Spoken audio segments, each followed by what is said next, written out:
The audio quality on this one is a little bit weird, but, you know, you must be used to that by now. It's Wizards versus Lesbians, a podcast for your ears. Hello and welcome to Wizards versus Lesbians. My name's Isaac. I'm Alexis. And today we have our guest, Jenna. Hello, Jenna. Hello. Yes. Dr. Jenna Moran. Indeed. And we have gathered at Jenna's request to discuss a trilogy called the Scholomance by Naomi Novik. Naomi Novik, thank you very much. And although the author is dead, I feel that it's important to give Naomi Novik her laurels for helping found AO3. Exactly, without which so much in our lives would not have taken place. Like my marriage. Like your marriage. That's probably the most important. But you two have formed important bonds of friendship through AO3, so. Exactly. So I'm bringing a certain amount of esteem into this before we even begin to discuss the text. But it is traditional for the guest to give us the plot. Okay. So the Scholomance trilogy is about a girl named Galadriel Higgins attending an evil magic school in a world where working hard and putting yourself through a lot builds mana for spells, and cheating, stealing life from others, etc. builds Malia. And all of this spawns a lot of troublesome, horrible entities that bother wizards, and so she's packed off to the Scholomance, to where young wizards go to hide from the monsters. Only it only works to a certain extent. Indeed. And when she's at the Scholomance, she starts to uncover the awful truth behind everything, and that is what... It is also worth mentioning, because this is established very early, that Elle, as our protagonist prefers to go by, has been cursed since birth with the prophecy that she is going to become a horrible dark sorceress and lay waste to all of the little wizard cities around the world. Indeed. And now, to continue for the traditional questions, are there wizards in this book? Oh, yes. Basically, every character is a wizard. Yes. I think without exception, every single character with a speaking part in this book is a wizard. There's a few people in the third book who have speaking parts but not names who are not wizards. And no, there's one character who has a name and a speaking part who's not a wizard, who's Elle's mom's commune buddy. Oh, yes. The commune buddies, who are kind of, witchy, although they don't actually do magic. Are there lesbians? Yes, they're I'm pretty sure that Elio is supposed to be a lesbian. But our hero is bisexual, and yes, there's lots of bisexual girls. And there's Helga. Liesel. Oh, sorry. I was like, oh yes, she's the most German person who's ever lived. She must have the most German name ever. I went for the most German name ever instead of the second most German name ever. I apologize. Yes, and there's Liesel, who's also bisexual. Yeah. Possibly just gay, but very practical. I don't think so. We can air any we can thoughts we discuss have this about that later on. Possibly. Yes. And they are in conflict, so this actually would probably have qualified as a mainline episode, regardless. Except that the primary romance of the story is between a bisexual girl and a, honestly, mostly asexual guy, with dude with one exception. Yes, I would say that the primary tone of this trilogy, in terms of its interpersonal relationships, is misandrist heterosexuality. Like being into boys, but really not being happy about being into boys. So that definitely sums up Elle, yes. So there is that. So yes, it's not quite Wizles, but it's close. And politically, it's extremely Wizles, I think. So yeah, it's definitely politically aligned. So why should you read this book? I'll say, Alexis, you go first. They're fun. Like they just have a very engaging tone. Elle is a very engaging narrator. And they're actually quite compelling, which I think puts them well above most of the sort of post-Harry Potter fantasy. I feel like the generation before, everybody wrote Narnia fic, and now it's Harry Potter fic, or processing your emotions fic, really. I was about to say exactly the same thing. This gave me big Philip Pullman trying to fix Narnia vibes. Right. Anyway, but yeah, I mean, it also has some interesting political things to say, but the main reason why to read it is that it's like actually a pretty fun read. Absolutely. Jenna, what would you say? Pretty much the same. I think you can basically fall into them and not come up until a few hundred pages into the last book. And it's just continuously fun. Yeah, and they've got that thing that where every page makes you want to see what's on the next page. Yeah. Yeah, I would agree. I found them compulsively readable, and I was personally particularly interested in the politics because I think they're weird. Yeah. I mean, and by weird, I don't mean like they're bad or stupid. I mean that they're like it's very, very heady, and this person has spent a lot of time like thinking through the implications of various things and developing an extremely complicated metaphor which mostly works, and even the failure points end up being interesting points to sort of poke at some of the larger questions, which I think is one of the reasons why we read speculative fiction. Exactly. I think that this is probably, for me, the most interesting, like, post Harry Potter murder school narrative that I've read. I've read one other that, but it has not been published yet. So okay, we'll hold on to that. Why shouldn't you read this book? Let's do the same order. I mean, I really don't have any reasons why you shouldn't. I mean, the thing, there's places where the metaphors don't work. There's places where the characterization doesn't work. Oh, actually, she's making an effort to portray other cultures, but she's not very good at it. Yes. The Chinese students are not particularly well portrayed. The fact that the Japanese students are more closely aligned linguistically with the Chinese students is absurd. Yes. The Chinese students in general just don't seem to have any real, don't really seem to be informed by real Chinese people today in the way that, the Americans are. And they sure do seem to act as a collective, don't they? Yeah. And also, and this is, why is the linguistic genius named Yuan?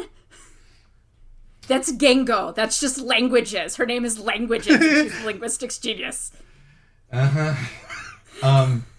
I would add to that unfortunately this extends to the author's understanding of England, which is a shame because this is an American author writing an English main character. And if you are sensitive to English dialogue and dialect, you may start to roll your eyes a little bit, particularly as we get deeper into the series and she starts saying things that no English person has ever said. Well, you were trying to write British just for the kicks, but you found your favorite word and it's a habit that sticks. You're saying wanker. You're saying wanker. Far more than they say wanker. In circumstances where they wouldn't say wanker. But, Jenna, do you have any things one should watch out for here? I mean, obviously, if you have deep school trauma, yes. And just in general, the further you get away from Elle, the less well drawn the characters are. Yeah. She's perfectly capable of doing good male characters because her first major series had 2 male protagonists, but they're all pretty much ciphers in this. I mean, this reflects I mean, this is a very close first person, and our heroine is an extremely self-involved person. That's fair.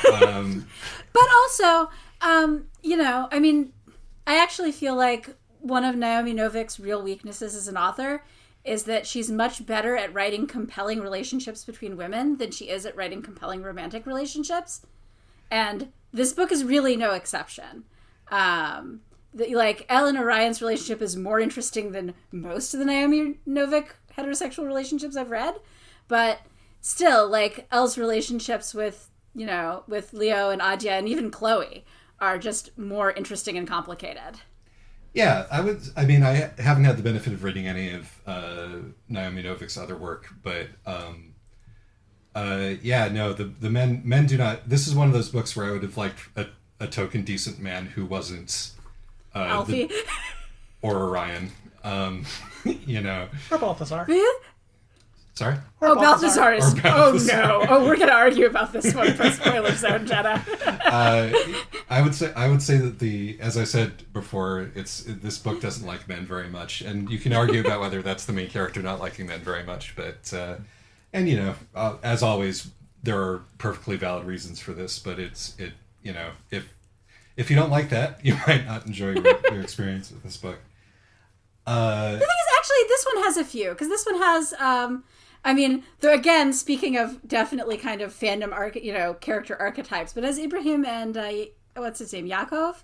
Yes, you have the Middle East peace process brackets gay, right? Close brackets. The gay Middle East peace process boys. Yeah. And so you have them as well as, and you have Alfie also for your token decent man. What's it all about, like, Alfie? he kind of exists to be the token decent man in many ways. I feel like he could make the short list for token decent man in our Weasley Awards next year, but yeah. Just because of his incredibly stiff upper lip. But the only other complaint that I have about this is that what I like in terms of like why you shouldn't read it is that in terms of pacing, it's very important that to the author that we understand the exact moral reasoning that our main character goes through before she makes any major decision.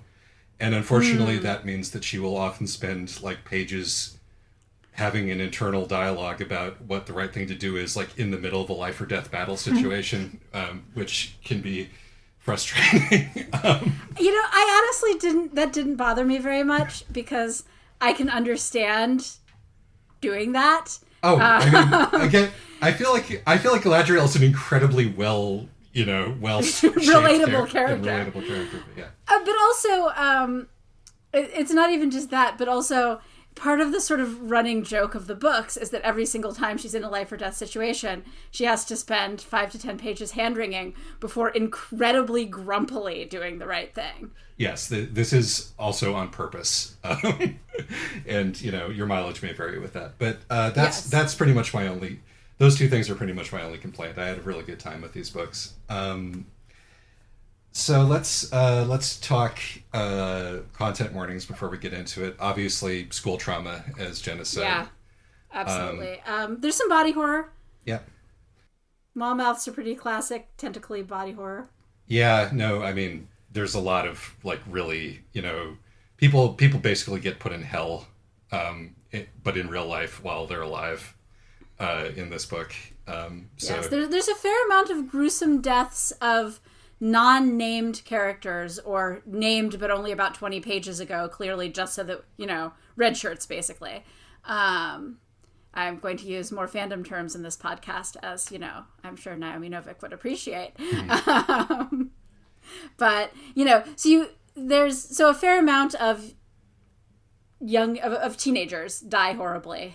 They're mostly not the ones that we're supposed to care about, but, they do show up just enough we hear a couple things about them so that we can care a little bit that they're going to die horribly 20 pages later.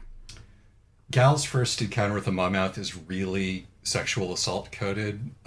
Yes, Elle, though. She pitches a big fit on like page 2 about going by Elle, not Gal. My apologies. Elle's first encounter with the Monmouth is heavily sexually assault coded, which is kind of strange because that thread sort of gets dropped. Yeah. But that is there and also informs her PTSD around that encounter. Yeah, like I would say cultural insensitivity. Yes. But not in like, not like active racism, but like attempting to do multiculturalism and not quite hitting the mark in a number of respects. Any other thoughts on that front? That's all I had. Alrighty. Yeah, I think that's pretty much all I have too. Well, let's head off to the spoiler zone. Woohoo! Woohoo! Spoiler zone. Here we are in the spoiler zone. There are a couple of things that I really enjoyed about this book. I don't even know where I want to go first. Well, first I can argue with Jenna about whether or not Balthazar counts as a good dude. Okay, I'll just sit over here while you guys do that. Sure.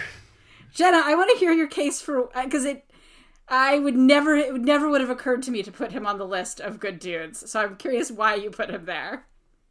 I think that when the book, particularly the third book, is strongest is when it's looking at the interpersonal stuff rather than the Ophelia-like numbers game of good and bad.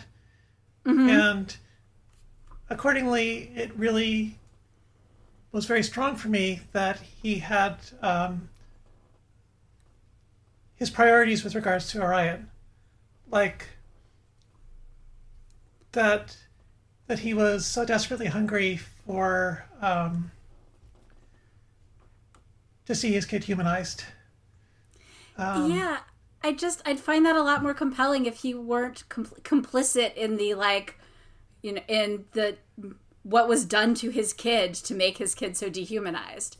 Like, it feels very disingenuous for him having helped create this kid who basically has this, monster inside him, to then be upset that, his kid's entire life is dominated by that monster. I don't know if it was ever spelled out how much agency he had. Like, it wasn't that it specifically said that he was, up to his hips in it or that he was uninvolved, but, like, we don't know how it went down. Like, the thing is that we know that he's exactly aware of who Ophelia is and what she's doing. I mean, everybody's aware of that. I got the impression that, even he may not have been actively involved, but that he was completely up to date on the project and was going along with it. And I think that makes him complicit, even if he wasn't, like, actively using his own magic. That would. Can I say in his defense that he, like most powerful men in this story, with a few exceptions, is essentially just a tool of his much more powerful and smarter wife, partner, or girlfriend, and wife. I'm pretty. Oh yeah. Yeah. But in the various you're right. Cases, yeah. In various other cases, and that. I mean, I feel like one of the things about Englishness, actually, that the narrative nails is that this is a very upper class English view of gender relations, which explains a number of things about what has happened to Britain over the last 20 years in terms of its gender madness. You were raised by Nanny. You voted for Maggie. Barely knew your mommy. And that's how we get to Turf Island.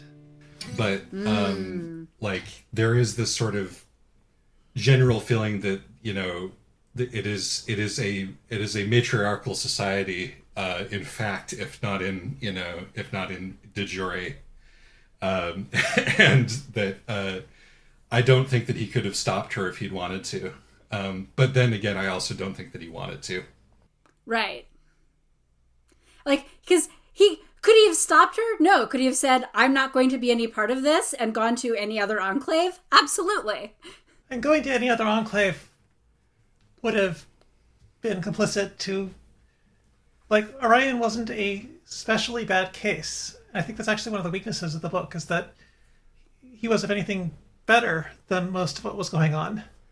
He was an attempt to fix the system, or at least to slightly improve the system. I have to admit, I don't entirely buy that. I think that he was an attempt. I think that that's like saying that, you know, I think this is very clearly the U.S. nuclear buildup is an attempt to fix the balance of power.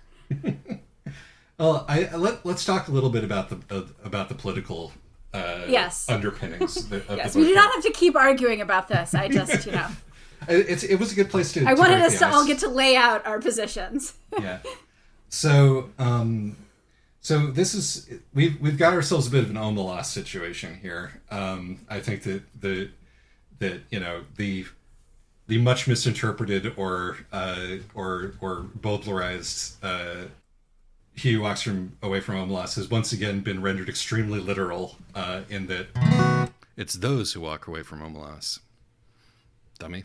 all of these, you know, middle class to upper class safe zones where talented people can live, you know, without fear of the consequences of their own actions. And where their children can grow up. Where their children can live without fear of the consequences of their actions. Their parents' actions, Of their parents' yes. actions. Are all underpinned by one child getting squished forever, which then turns into one of these horrible resentment beasts that eats everything and cannot die. Yeah, it's a little bit like if the Omelas child turned into a tentacle monster that could, like, incorporate other people in it. Just like all the people who weren't in Omelas, it's just like wandering around outside Omelas, incorporating others. And nobody, and of course, this is and nobody gets shown the child because it's a horrible tentacle monster wandering up, eating other people's children instead. Yes. So, like, in terms of, you know, Balthazar's morality, this book is very much there is no ethical consumption under capitalism because the entire system is based on the human suffering and the subjugation of others. And we're not going to even look at what this means about, like, the mundanes, or whatever this book calls them. Whatever muggles these books have that's another story. We're going to... I think it's mundane, yeah. Yeah, we're going to put them aside for the moment because they fit uncomfortably in this whole thing. But at least inside wizard culture, there's no ethical consumption. Even Elle's mom, who is trying to be the most ethical person ever. And by the way, if there's anybody who wants to argue with this, I don't know if there is, but she's a bad mom. Oh, yeah. She's a new type of bad mom that we haven't encountered before, which is exciting to me because we've encountered so many types of bad moms over the course of this.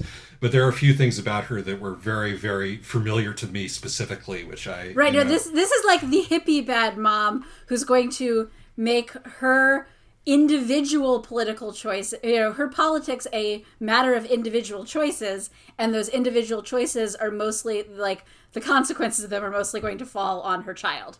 Exactly. And if you call her on any of that, she will wail and weep and go wandering off into the forest because her pain is just so great and her guilt is just so great that she can't even explain to you why you have to live in the woods.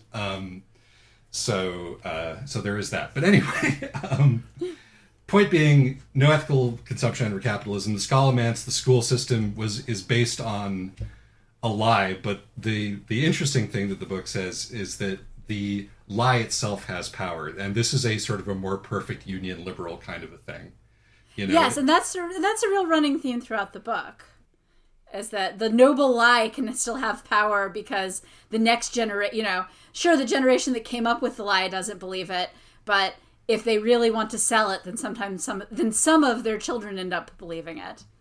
Yeah, so it doesn't matter, you know, it doesn't matter that the founding fathers had slaves, or it doesn't matter that that nobody really believed in the text of the Constitution as it was written. Again, this is kind of a very American thing that is being foisted on an English protagonist, but the very fact that these ideas were put out into the world and that some people believe in them is enough, and the institution itself believes in it, and it has its own sort of mechanical agency about it, and that's enough. And so that is sort of the basis from which Elle can start her reform process, basically. But other people are trying to do the reform in ways that mean that they don't have to give up any of their nice things. And Elle's reform is going to make them give up some of their nice things. So we're sort of... really many of their nice things. Quite a few of their sort nice things. Honestly, though, I feel like the book kind of, and this actually would be another thing that I would put in the downsides. The book kind of ends up pulling its punches because it basically is like, well, any new enclaves are going to have to do this, but she still manages to find a way to save all the old ones so that they still get their fairy gardens and their monorail. Oh yeah, no. Elle really likes all of the cool shit that all of the Injustice has created and wants to try to keep it going somehow. I mean, that's sympathetic, though. It is sympathetic, and it's also very England. Again, so that's another well-observed thing when she visits the English gardens and is like, man, all of the massive inequality and suffering that created these things, these are some pretty cool things that created. I wonder if there's any way to keep those things going without all that massive inequality and suffering. I would argue probably not. But anywho, so that's the moral universe in which Balthazar is operating, trying to make his own son into a nuclear deterrent to keep this whole system running. Doubt that there's any good moral actors in the system except for the kids who, before they become sort of invested and complicit in it, is kind of where we're going with this. And even the kids are murdering people a lot. Mostly other kids. Do you have any? Did I get that right? Do you think? Do you have any expansion on the sort of the moral universe that we're looking at here? I mean, I think it's relevant when you talk about the big lie that all of magic in the system is explicitly a lie. You know, it's explicitly, they can't do it around, I mean, this is common these days, but like they can't do it around mundanes because mundanes see it, it becomes harder. Right, it's a lie you're telling, it's an attractive lie you're telling the universe. Right. Yes, Umineko rules, as I would I would like to say. Like Mount Mana is the lie that, you know, if you work hard and you push yourself really hard, cool things will happen. Malia is the lie that it's okay to exploit people, you know. Right. So it's not surprising. Yeah, you're right. It's the two sides. It's like the two sides of sort of the bootstrap thing, and they're both, but making them lies. Incidentally, I don't know if it's actually a One Punch Man joke because I don't know if the timeline works out, but the fact that they're like, Elle, how do you do it? And she's like, I do so many push-ups. Is like, and I drink plenty of juice, you know. I don't think so, but it's sort of that's a great little, like, you know, how do we deal with this system which is sort of predicated on there being a level playing field when there's, like, you know, massive wealth advantages on one side and these like talent freaks on the other side. I mean, she goes the whole book before she starts doing 10-kilometer runs. That's true, but it's still there. But she sure does a lot of push-ups and a lot of crochet. Yes, she does. I like that. I think the mana system where it's like anything that you do that you don't like doing creates mana is kind of genius. I wish it were actually true. Right. I wish I would get paid for doing anything that I didn't want to do, not just the formal employment part. But let's talk about Elle a little bit, because Elle is our first tsundere narrator, and you might be right. Yeah. As far as I can remember, I don't think we've had one yet. She's certainly our most tsundere narrator. And it really got me to thinking about what being a tsundere is. So let's hear your philosophy of the tsundere, Isaac. Well, I mean, her whole bit is like not letting herself want the things that she actually wants, right? And that sort of like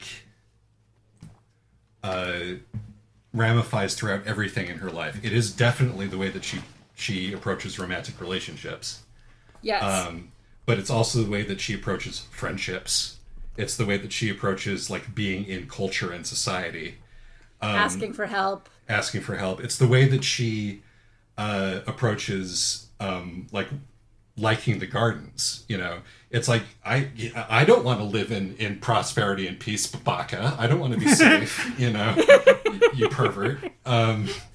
You know, I don't want to live a nice life. And that really made me think about, like, you know, so this is a stock character, right? But like very few of the stories that star the stock character bother to explain what kind of conditions create this, you know? And this is the only narrative that I think that I can see that lays out a really sort of strong idea that like this sort of, you know, like this scrupulosity, there's some like actual OCD in there, is, you know, like not what people say is OCD, but real OCD in there. Like real belief in moral truths. And also just like trauma and being like unable to trust anybody or anything, which goes into this sort of like, I must achieve on my own, asking nobody for help on my own merits completely, because I can't trust anybody, because we can't, you know, I can never have nice things and people will never do nice things for me. Like the like the trauma at the heart of that, this is like, you know, sort of, I don't know. Do you want to continue to expand on that? Yeah.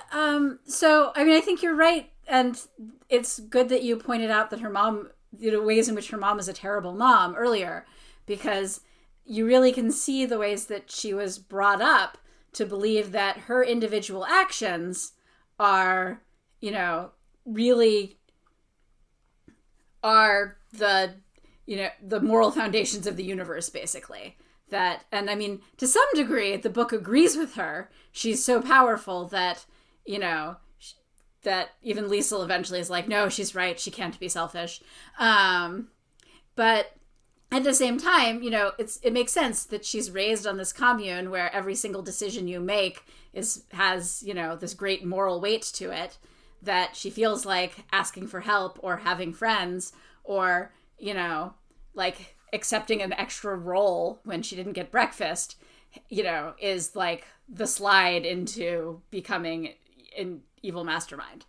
Yeah. I think that it's good to point out like her mother, because I think a big portion of this sort of feeling is like inherited guilt, you know, I mean, I think that like, if you want to talk about your sort of garden variety, sort of, you know, romantic relationship, tsundere, a feeling of like moral wrongness coming from any kind of desire is, and this is that it's selfish and selfishness is wrong. Right. And this can come from an inherited, like, you know, feeling that you don't deserve anything nice because of where you come from. It can, you know, if your parents' like resentments and prejudices are passed on to you that directly. And it can also come from a sort of, you know, if you've been taught by your parents that desire is like that men, one of the reasons that like, you know, the society, the patriarchy, that men are bad is because of their absolute rapaciousness. You know, if you put that in yourself, if you bring that on and then notice desire in yourself, that creates this huge tension, you know? Yeah, though I actually think there's one other thing going on, which is, you know, she has really low self-esteem. And I think that this is also actually something that goes on with a tsundere character, is that she believes that all of these overtures are either an attempt to manipulate her or an attempt to mock her. And she believes this because it's factually impossible that anyone could really like her, because she's a monster. More on monsters later.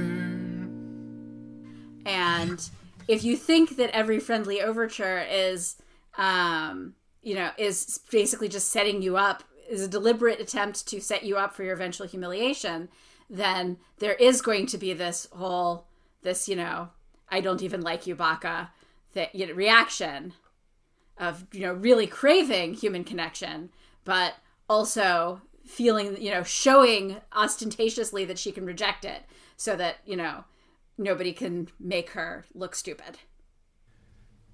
Something that she does and thinks over and over, with, you know, enough that it's obvious that the author wants us to notice that this is a mistake that she is making, is, you know, nobody ever asked me to shower with anybody.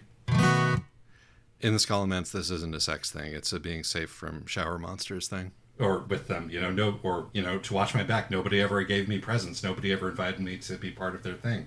And like, it doesn't even occur to her for a minute that she could ask somebody. Like, it's such an alien concept.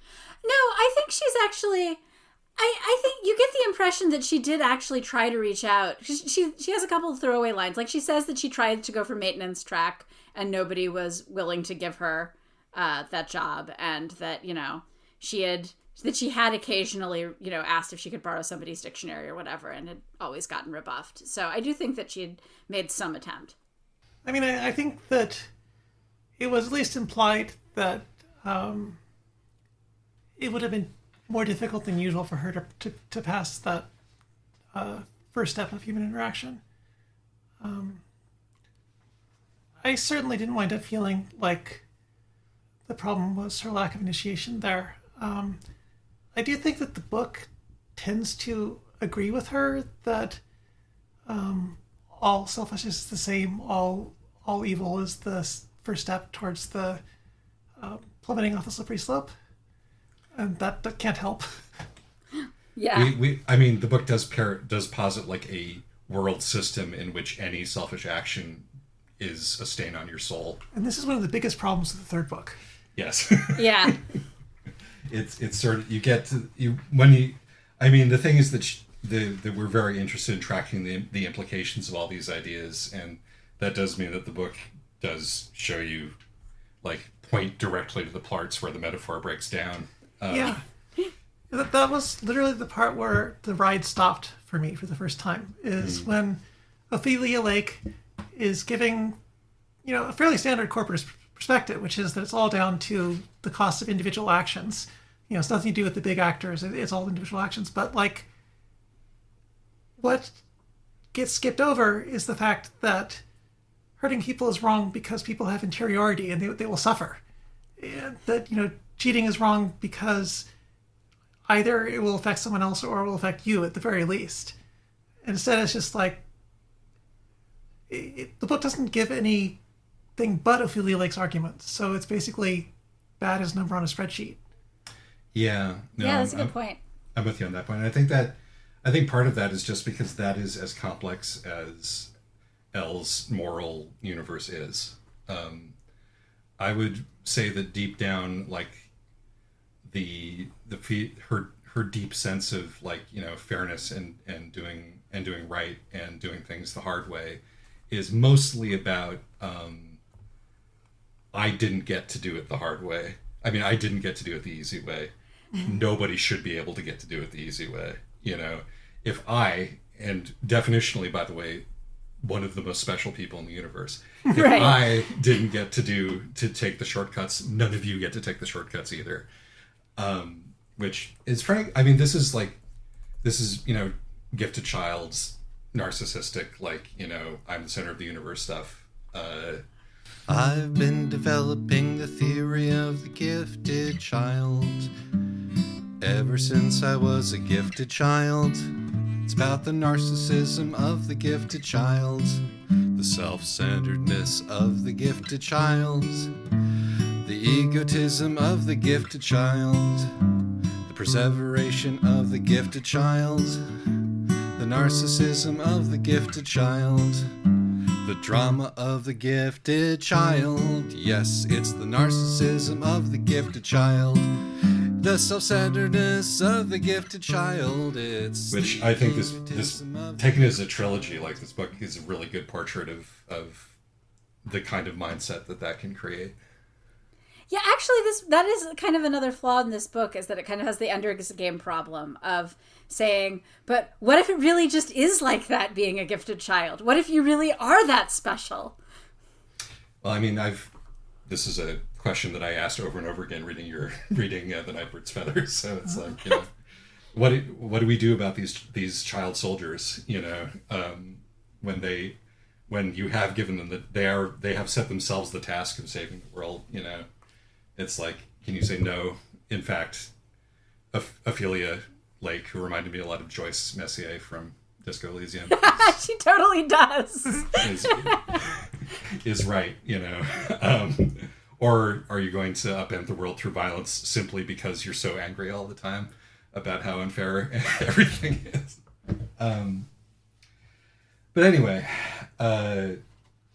But yeah, no, it does. I mean, it's that kind of like very close first person, feeling, or very close third person feeling, or is it first person? I think the book is the book is told in first person. Thank you. It's that very close first person. Yeah, I read it a month ago and it had completely slipped my mind, but it's that very close first person where it's just like, it's really hard to tell where the narrator's thoughts stop and the books and the author's thoughts begin, and the sort of the philosophy of the world begins. Yeah, the problem is that the smartest characters in the book all seem to agree with her. Liesel. Like Liesel, but also Ophelia. Yes. Also Li Shang or whatever his name is, the Shanghai guy. Mm-hmm. Dominus Li is. Dominus Li. Yes. I mean, I think Elle would have been fine with people being able to do a little bit of Malia. She wasn't, but like, I get the impression when she was talking to Ophelia. I went over that a lot because like that was the part where the ride stopped, like I said. But like, yeah, I feel like she thought a good world would be like, sure, students can cheat a little. I can't because my life sucks and everything's horrible. But she doesn't mind if she doesn't mind that Leo was going to take from the mice. That's she doesn't true. mind if Alfie, cheats on a test sometime. She thinks that's good. I don't agree with her, but I also think she's much closer to right than Ophelia there. So.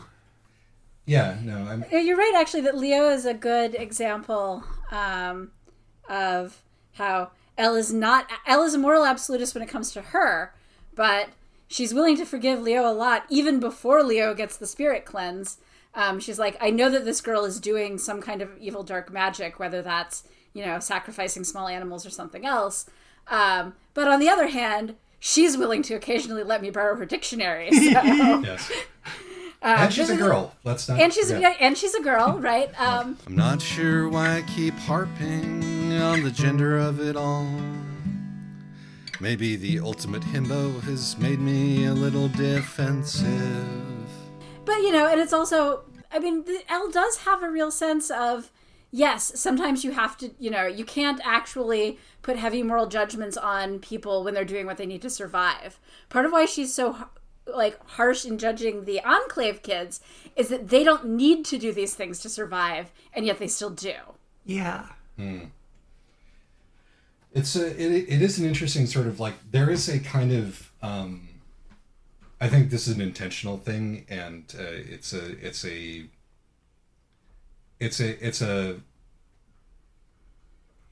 progression that is familiar to me from books where it's not so much about the characters becoming more powerful in a shonen sense, but rather it's about the characters becoming more morally fine-tuned and more empathetic.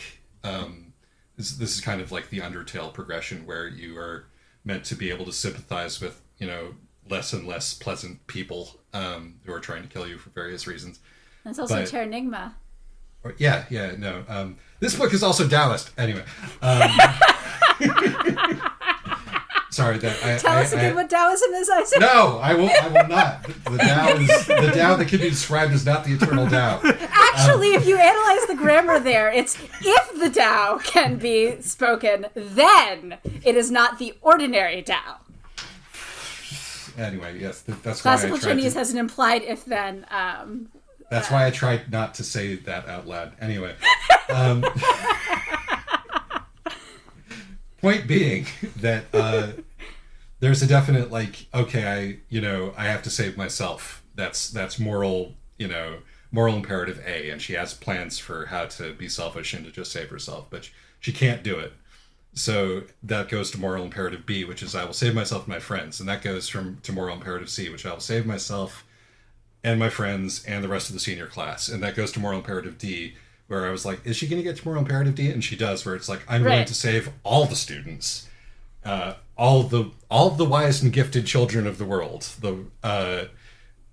We don't get to E, the rest of the children of the world, at any point. I might point out. I mean, we get to, we get to E of the rest of the wizarding world, sort of. But yeah, I honestly think that in some ways this book would have worked better if it had just been set in a world where magic exists and everybody knows about it.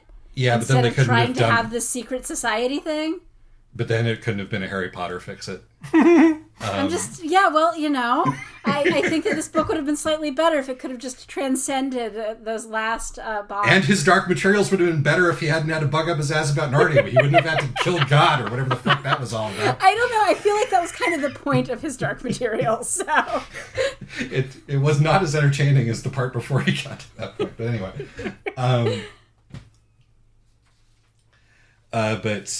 So yeah, no, I actually, because of the Taoism bit, I've forgotten where I was going with that. If anybody can pick up the thread and let me know what I'm talking about. You were talking about the sort of moral progression, and I mean, I think, which is interesting, because I think you're right that it isn't so much a power. I mean, Elle does get a power progression, but it's not actually her own power; it's her access to power. Yes. And also her world. It's her social network. It's Confucian. Yeah. The book is Confucian. I'm not even gonna. I'm not. Nope. I'm resisting that one. I'll just let Leah pick a fight with you about this when they get to hear the podcast. But no, I mean, but it's also like her. You know, her social network gets wider. Her access to resources gets wider until the end when she like finally throws away the Enclave power sharer. But also just like her world gets wider. I mean, you know, the first book, it's basically just, it's this very narrow perspective. In the second book, she's talking to people outside of her regular class, and she's doing things in the gym, and, you know, like suddenly she has access to the whole school in a way that she didn't in the first book. And then, you know, in the third book, she has access to the whole world. Yes, although by the whole world, we mean closed off entities within the real world, mostly, because we still want to be able to write in little bottles that don't necessarily have to reflect how reality actually works. But yes, I completely relate to that. It's much easier to do that. Yeah, no, and in fact, the more we get into the actual real world, the more the cracks start to show. Like, you know, we are expected to believe that a brown Indian-looking girl can get out of Dubai without her passport, without doing any magic. And if you know anything about how Dubai builds its buildings, you know that that's not very likely. But they confiscate your passport and make you work for free. They lie to lure you in, then strip away your dignity. That's how you make the desert bloom, with unique shopping experiences, luxury hotels, and international cuisine. But yeah, no. I think she must have done magic and just not realized it. Like, there's no way she could get onto an airplane with no passport and no ticket. We'll just let that one go. But it's like it's not even brought up as to why that would be specifically a huge problem. Yeah, the book is honestly nicer to Dubai than I feel like Dubai deserves. But I mean, I think that it's there because it's like the enclaves are metaphors for, like, you know, cosmopolitan cities, and we're like, these are the two newest enclaves are Shanghai and Dubai, right? They're the emergent zones. Whereas Shanghai, Shanghai is the newest because it's been sponsoring a bunch of others. But right. It wasn't Shanghai that was the newer one. It was Dubai and another. Well, there was Salto, which was pretty new, but we never get to see it because it's destroyed before Elle leaves the school. I assume like 5 years later we would be talking about Lagos or something, but or maybe actually then we would be talking about Lagos if we were. I'm pretty sure that Lagos has an enclave. Yeah. But anywho, it's about sort of like metropolitan decadence and the price that pulls. And it also acknowledges that that's not really a new thing. Which is good. Yeah, and actually it also works fairly well as a the whole Monmouth thing works fairly well as a global warming metaphor, in that you've got all these established Western countries who have built their prosperity on carbon now telling the global South, I guess, but now telling China and Southeast Asia and Africa, oh, no, you can't do any of this. We have to save the climate. We have to save the world. This is too destructive. Oh, yeah. No, that's absolutely present. Although I'm not sure the book makes that point, but it certainly... does, because it sort of does, because... It totally does. I was just getting kind of uppity at this point. There's the thing near the end where, where Dominus Lee is talking about how, he and Ophelia both are in this, understand that there's this sort of arms race. And since he couldn't get the Western enclaves to sign on to an agreement to stop building, he was like, well, I'm not going to let Asia fall by the wayside, and we're just going to double our pace of building. Although it has to be said that we do fall into the trap of, well, obviously the correct way of living does exist, and it is based on these old, mystic scriptures from the mysterious Far East. Yes. Well, from India. the not Far East, the mysterious middle to Far East. South Asia. I don't know. I don't have the right colonialist language to use there. Me neither. I actually don't know if India counts as the Far East. But the mysterious Orient, certainly. But, certainly. Discovered by granola witches living in the woods in Wales. Right. Yes. That's yes. right. That's a very good point. Who had an Indian boyfriend, let's be, at least. That's who she met in college. In high school. In high school, yes. She met her Indian boyfriend at boarding school and then goes off to the woods to have his baby because he died. Indeed. So, do you have any? Well, actually, let's talk about Orion at least a little bit. Let's not be as misandrist as the text itself. Nature's perfect himbo, Orion. Just not a single thought in that head. What do you guys make of Orion Lake? I feel like the ending was a little bit of a cop-out, letting him retain his, Malia eating powers. It's happened more times than I can count when a book lays out an unavoidable doom for its main character or their love interest. And then, lo and behold, at the end, there's a cheat of some description and everything is fine. I really can't even get mad at it. At this point, I knew it would happen here. Still, I'm always just slightly disappointed. I believed what you told me about the thing. Yeah. I mean, honestly, I feel like the ending was a bit of a cop-out letting him live, but that was obviously going to happen.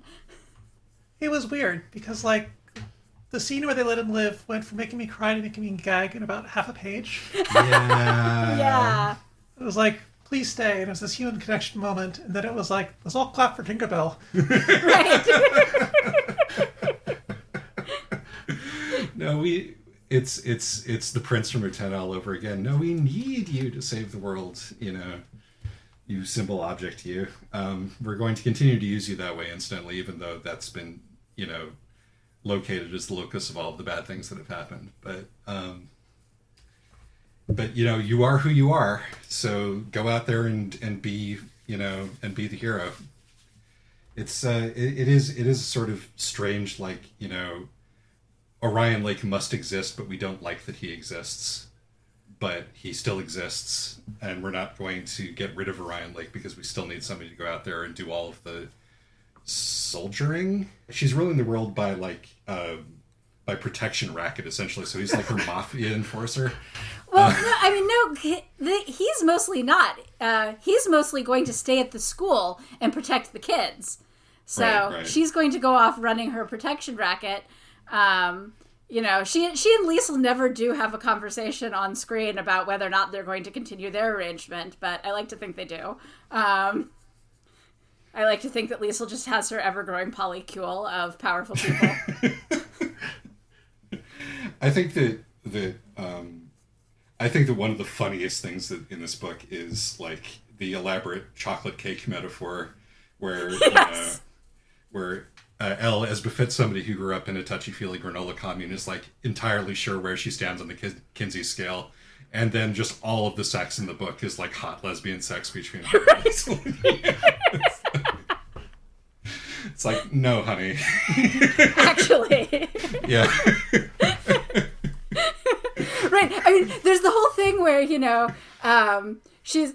her first real interaction with Liesl is her getting mad that, Liesl is wasting her obvious brilliance and hotness on Magnus Tebow, of all people. Right. And, Liesl immediately tries to murder her, changes her mind. Then Ella's like, yeah, I don't really hold it against her.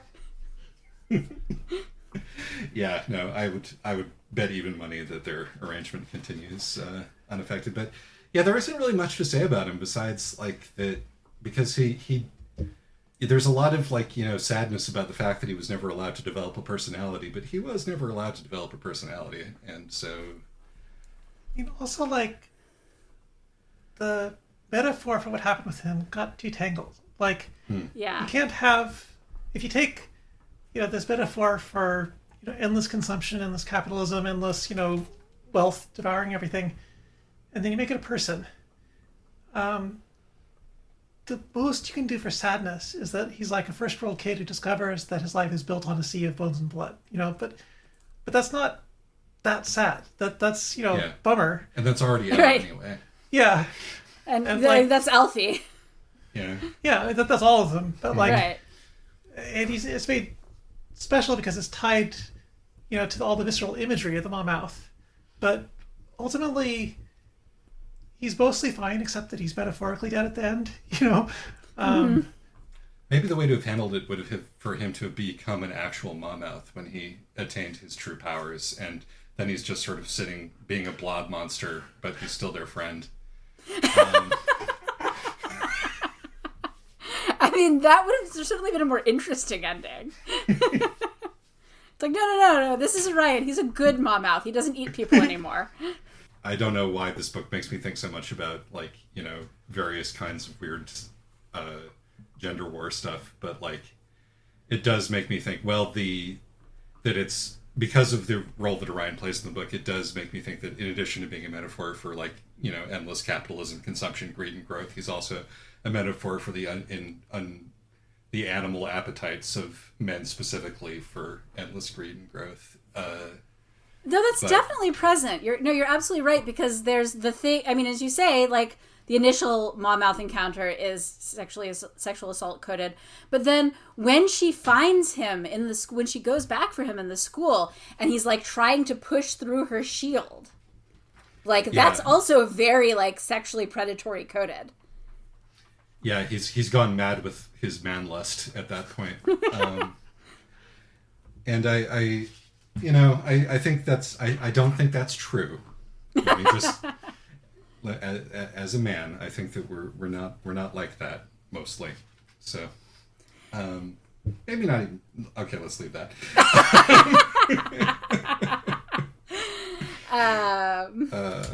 But anywho, weird things happen when the book starts conflating eating people and sexual stuff. Just weird things happen when people start conflating those two things all the time. It just keeps happening because they're both bodily functions. Anyway,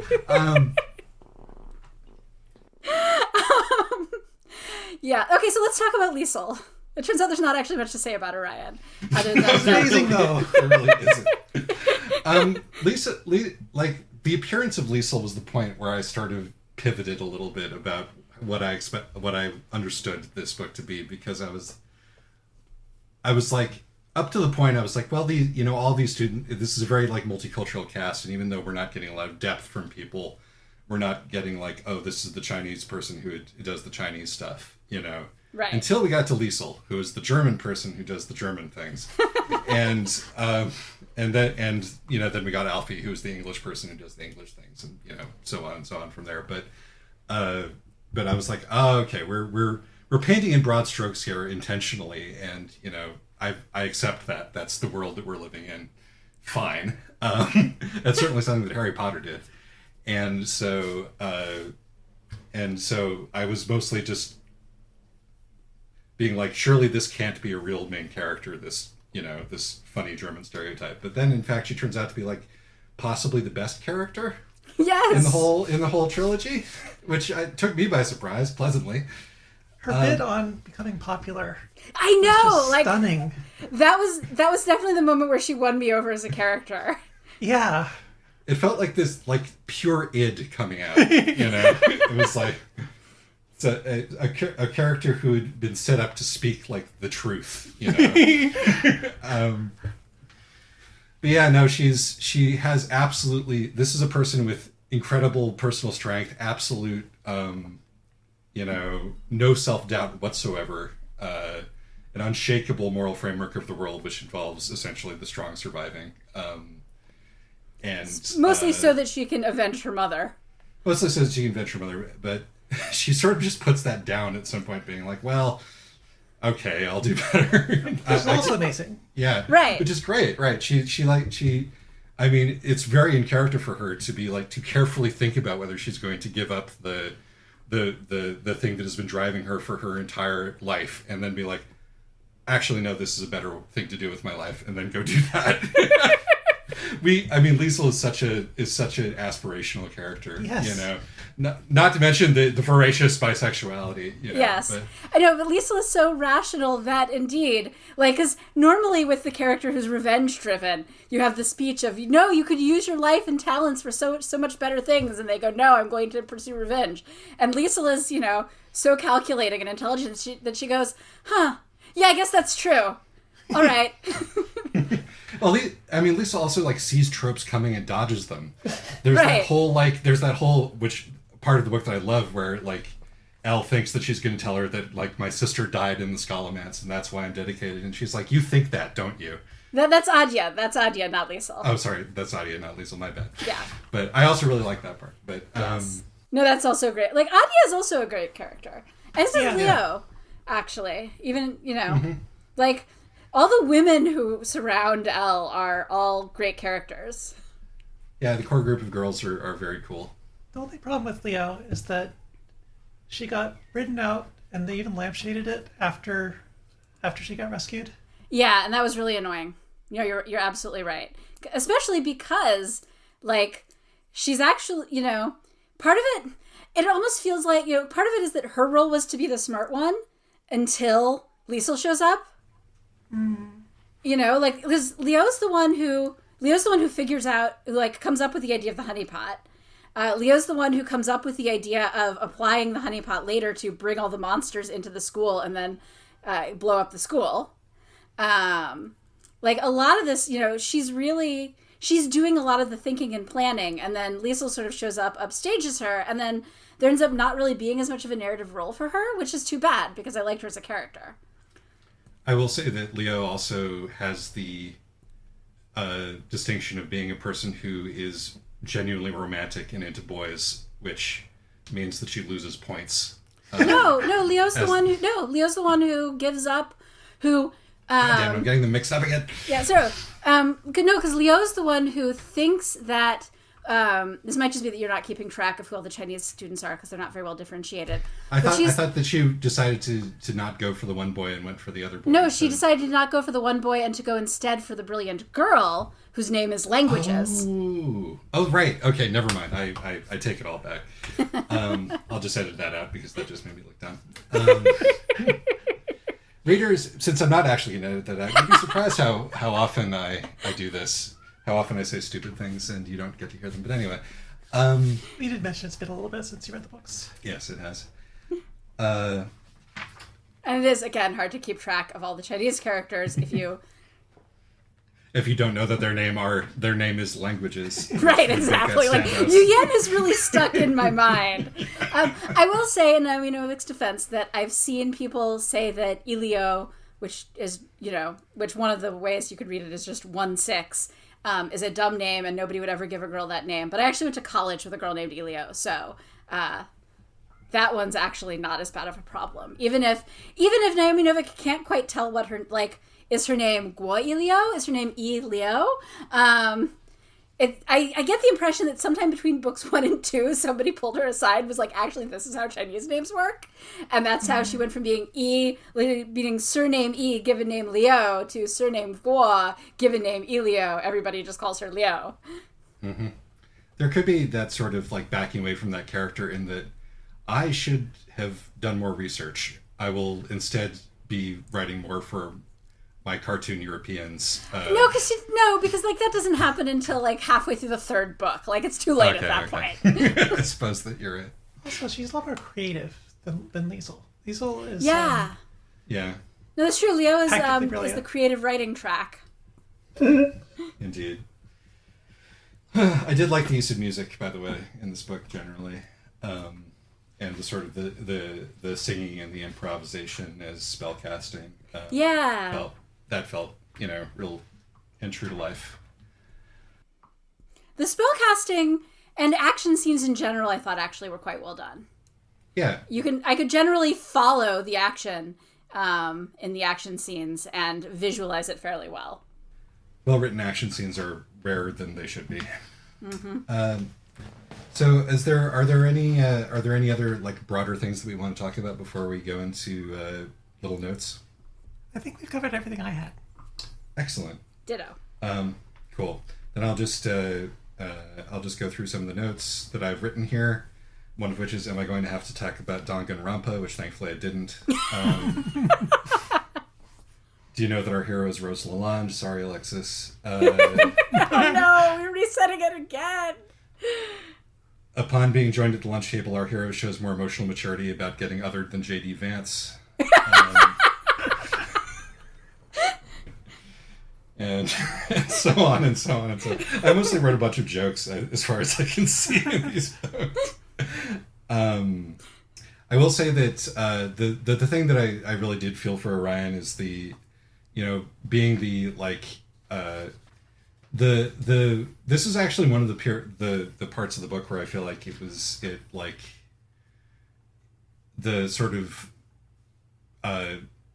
Elle's like moral bubble, or Elle's like bubble of self obsession was kind of penetrated, was like the bit where she's like definitely in a relationship with Orion and they both know it, as opposed to like he thinks they are and she doesn't think they are, or the other way around. Mm-hmm.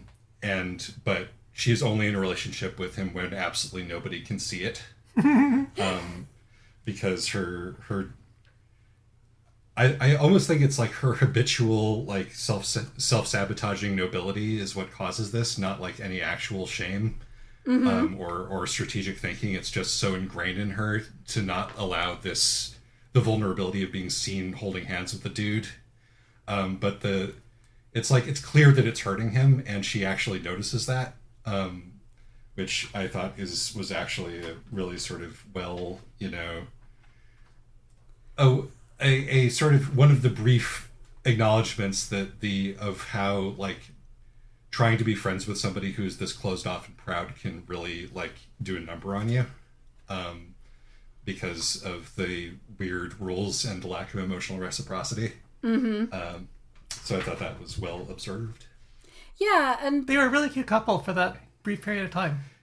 Yeah, for that part of the second book, it actually is sort of starting to work. And that is one of the things that was disappointing about the third book, is like obviously he dies at the end of the second and he is dead, but still it would have been great to maybe see how this relationship might have actually like progressed naturally as they became more able to be real human beings to each other. But sadly, Lake still has to be a symbol. When I got the second book, I thought it was a duology. Oh no! And I kept reading towards the end. It's like I knew that it was going to like wrap up the happy ending because it was the second book of the duology. Oh no! Man, it was a swerve. The trilogy had already been out by the time, but it's yeah. I mean, I think it is interesting also watching them interact, because I think it's part of it that she doesn't want to be vulnerable.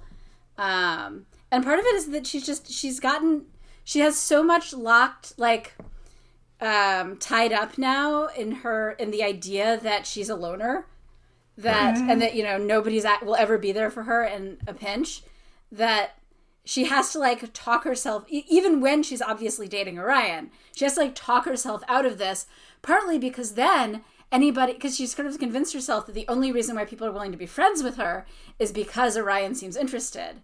And so, like, if she really starts dating Orion, what does that say about all of her friendships? Yeah. I mean, and to be fair, that is part of a larger pattern of her having to do that with, like, every little bit of intimacy that she allows into her life. Mm-hmm. Nothing can go unquestioned and, like, unpicked apart. It's also got to be tricky because what she was doing was working for the relationship. Right. Yeah. Right, like, actually, you know, it turns out Orion was kind of into the tsundere thing. Until, you know, she took it a little too far, and then and he also, you know, I think was ready for it to be more serious. And yeah, no, 100%. Yeah, there's a reason why this is such a trope. The rest of my notes are basically just like, you know, apart from, I really love the way that Elle describes the process of going through security and getting on an airplane as if it's an arcane ritual. Because it totally is. But most of the rest of my notes are concern like English dialect stuff, like using the word bog as if it's an intensifier. It could be used outside of bog standard, which it can't be. There's no such thing as bog easy or bog certain. I mean, I appreciate calling somebody a trombone. That seems like something that somebody would say, but you wouldn't call somebody a sack full of ferrets. I think that some of that's just Elle, though, because, like, she also calls Orion an aardvark at one point. Yeah, no, that's good. She also calls him an absolute chwonk, which is not what she thinks it is. Wait, he's not an aardvark? No. Everything is wrong. I'm so sorry to, like, rewrite your entire vision of the book, Jenna, but I hate to bring it to you. I know she says he has, like, a prominent nose, but that's not an aardvark nose. Yes. But other than that, I think that pretty much exhausts what I have written down here about the book. Speaking of travel, I really did like the thing where she's sort of feeling guilty about about using magic to like fly first class and stay on all these things, and so then she makes all of her friends stay in a hostel, because that's so in keeping with this theme of, you know, Elle is not allowed to ever have nice things or the world could end, and like her general sort of scrupulosity. That, you know, she makes her friends stay in a terrible backpacker hostel, and then after that they're like, if you want us to keep helping you, you cannot do this again. Oh, I do actually have one more thing, and it is in fact about Orion. So here's another thing about Orion. Orion feels like the product of learned helplessness. Yes. And you know, and we only realize the extent to which this is true when we talk to his parents and realize that, like, the extent to which we've seen him be a functioning human being would be a surprise to them because of how, like, undeveloped he was as a child. But I think it's the particular interesting twist to me is that, you know, it comes from the parents, obviously, but in this case, his peer group picked up that learned helplessness and continued it. Mm-hmm. Like, because of the role that he played in their lives. So by continuing to sort of insulate him and treat him like he's a brainless tool, that they continue that. And it's pretty, and one of the reasons why he's so fucking dumb is that he hasn't really had to think until he met Elle. Yes. And so, and I was like, that's good. That is a good bit of character writing, and also just a good observation about a thing that you see out in the world. And that can be recovered from, but it's really hard and like the way that Orion really struggles just to be normal through the first two books works. In the third book, it doesn't work as well because he's eaten by the metaphor, both metaphorically and literally, which is a hell of a thing to happen to somebody. Yeah, and I mean, you know, he's definitely the monstrous child of narcissistic parents, and like so many of those cases, there's the thing where this kind of works as an autism metaphor, but it also kind of doesn't. Yeah, I don't think that you need necessarily to be neurodivergent to grow up with that kind of learned helplessness. No, I think that Orion is very specifically supposed to be neurodivergent. Like, he cannot recognize faces. The only reason that he can recognize Elle is because she's got so much power that, like, she has weird crisp edges. She looks like a monster. You know, like some of what is going on with him is learned helplessness, but some of what's going on with him is sort of feels kind of neurodivergent coded. but except for the fact that it is the result of him being a horrible monster. Yeah, no, it is an interesting like thing, because it does bring up the chicken and the egg with in regards to like certain kinds of neurodivergence, where it's like, you know, are you treated like a neurodivergent person by everybody around you for your entire childhood? Are you treated like a disabled person throughout your entire childhood? Does that make you act in a certain way? Does that reinforce certain patterns? Can that stunt your development? And in this case, you know, it's both, certainly. Yeah. Because he was, you know, created in a test tube. But, I mean, he's also not a horrible monster. Like, he shares a species name with a horrible monster. Well, he kind of becomes a horrible monster in book 3. Kind of. But, like, there's this... For like, two seconds, knowing that he's about to be killed because of those 2 seconds, you know, willingly. But, like, the Ballmouth horror is that, you know, both the initial person and everyone else is screaming forever. And there's not evidence that the original fetus Orion is screaming forever, because they just don't go into that. Yeah. And he doesn't actually kill anyone until, like, 1 or 2 crisis moments late in book 3, and then, okay, I can't help it anymore, bye. right, that feels like a sort of inciting trauma rather than the continuation of a pattern. I mean, he's never actually monstrous. He's just broken. No, he's not. But the things that make him act neurodivergent are also the things inside him that are monstrous. I should also say that when we say monstrous child of a narcissistic parent, that's a term of art that we've been using about, like, the various memoirs that we've read about how difficult it is to bring up an autistic child, rather than him being an actual monster. that solves that. Yeah. No, it's sort of this trope. Well, you know, in most of those, the child does have something monstrous about them, like they're, you know, a brain vampire or whatever.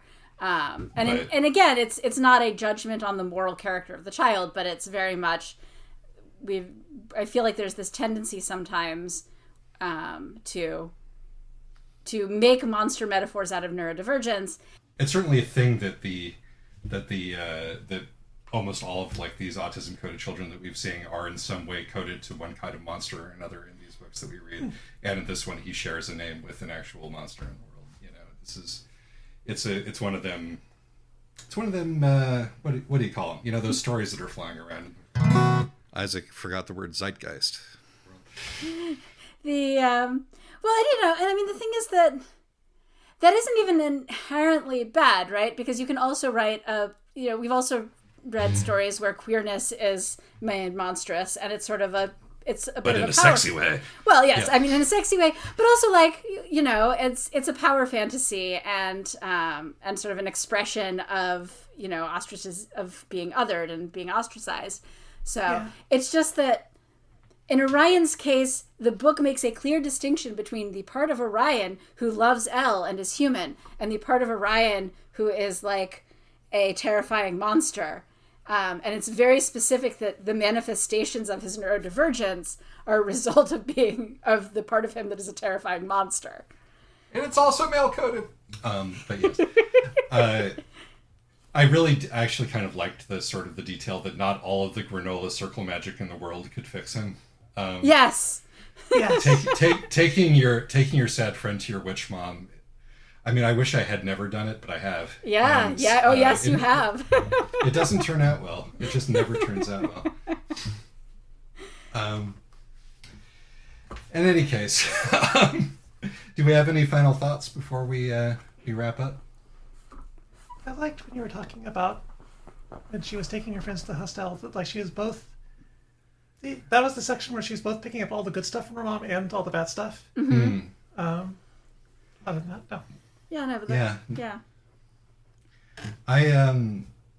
Her sort of her uncomplicated affection sort of, or, you know, her like, okay, I understand why you did it to me, now everything's good. You know, A, it's a moment that we can all relate to. You know, B, it doesn't last, but C, she's definitely in that mode during the third book. And I mean, you know, to give her mother a small amount of credit, she was raising a child. She was like 18, pregnant, and having just seen her fiance die horribly in front of her. There's always a reason. Yes. Don't get me wrong. There's always Right. plenty of good reason.